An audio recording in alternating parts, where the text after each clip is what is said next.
And Eoin Sheehan, where are we starting with the cheesecake tonight?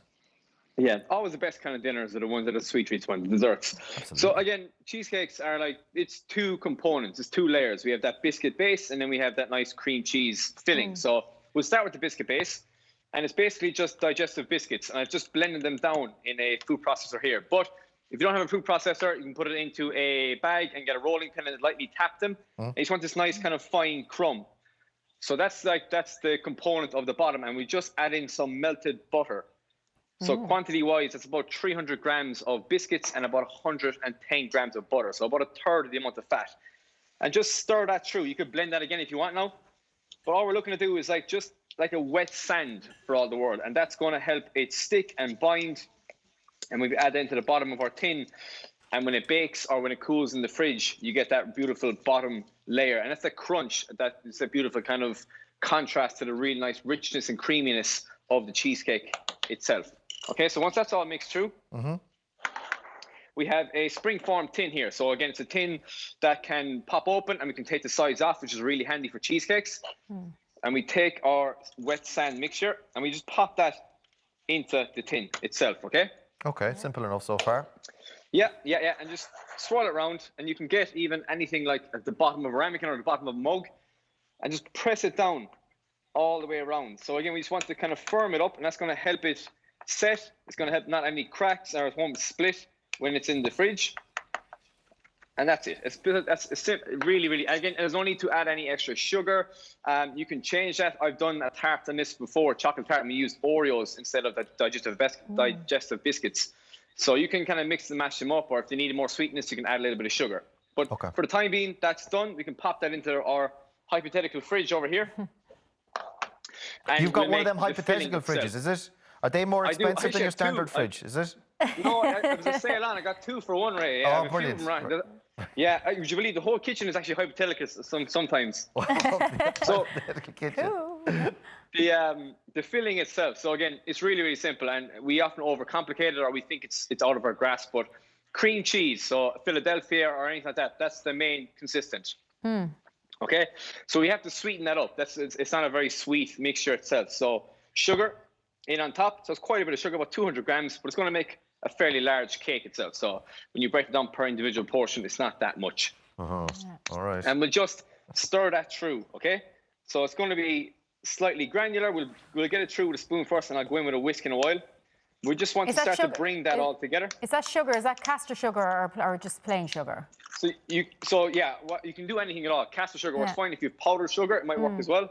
But any kind of white sugar, brown sugar or Denver sugar would really work. It would kind of alter the colour more so than anything of the dish. So once that's starting to come together, it's a little bit more smooth. We will go in with some cream. So just about 100 mils of cream is going to help us a little bit. We'll go in with 3 eggs. This is now for the bacon you were saying earlier on. You were saying you're going to be baking this cheesecake, so the eggs are... So exactly. So usually a cheesecake, or again, there's 2 kinds of cheesecakes. You can do the ones that set in the fridge, or you can do the baked ones. So if I was setting in the fridge, you might add some gelatin, or you might add more cream cheese or more yogurt. Whereas with this one, adding in the eggs, and we'll add in some flour in a second too, that's going to help us set and bake in the fridge. So we'll just stir that through until we get a nice kind of homogeneous mix. Is that what makes it American then, the eggs one, the one that you bake? So is that what an American cheesecake is? A baked? Exactly. And the accent, so when you go stateside. Well. Yeah, the accent, American cheesecake. And again, we load it with calories, and that's always the best part of it too. So you'll start to see that will start to kind of come together. It'll start like a smooth consistency. We'll do 2 tablespoons of flour. That's going to help it in the oven when we bake it. It'll just set it a small little bit. And we just stir that through. So again, that's pretty much done. And that's a great base now to add flavour too. So you could, for Paddy's Day, you could add some green food colouring. You could add some chocolate. You could add whatever you want. And you want this kind of nice, silky, smooth consistency. And what we'll do is we'll bring back our base, like so. Could you throw it in without putting the base in the fridge at all, Eoin? Could you just throw it in like that, or was it a good idea to put it in the fridge first? Oh no, it's fine. You can go in like this. Again, it's just you might have some time to pass, so the cooler it is, the better. But in particular for this one, because we're going to bake it, it doesn't really matter. It's all going to be baked anyway, regardless. Okay. If you were doing a chilled one, you might want to chill it for a bit because that butter can still be quite hot. Okay. Gotcha. So again, that's the cheesecake pretty much done. You could bake that now if you want, but we're going to go a little bit extra here. Because it's American, because it's Monday, it's no harm.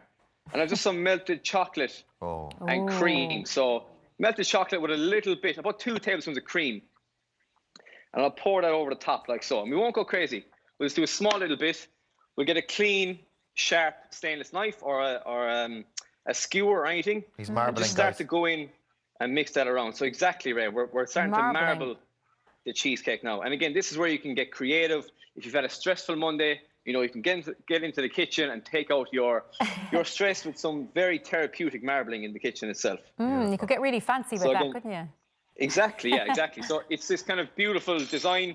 That's ready for the oven. So we popped it in at about 190 degrees for 35 to 40 minutes.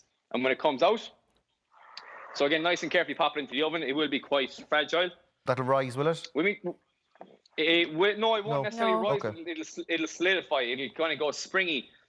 But it takes quite a bit of time to cool down. And as it cools, it sets even more, okay? So what I have here, and I'll take a slice out so I can show you. Hopefully you can see this here on my camera to the side. Yeah, great.